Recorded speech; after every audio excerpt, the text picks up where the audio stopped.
Well,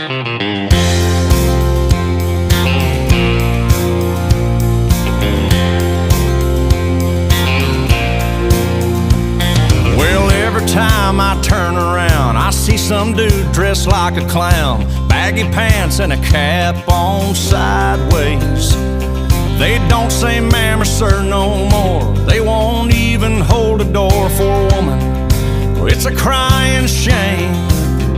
Tell me, where did all the good old boys go? Must be working on the farm, or out there chasing rainbows. Are they back in Oklahoma or at a Texas rodeo?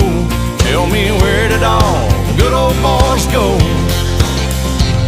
Are they sitting on an old bar stool, telling lies and cutting the fool, talking about the way it was and wishing? Or down in Orange Beach, Alabama, hanging out at the Floribama, headed out the pass and going fishing? Tell me, where did all the good old boys go? Must be working on the farm, or out there chasing rainbows.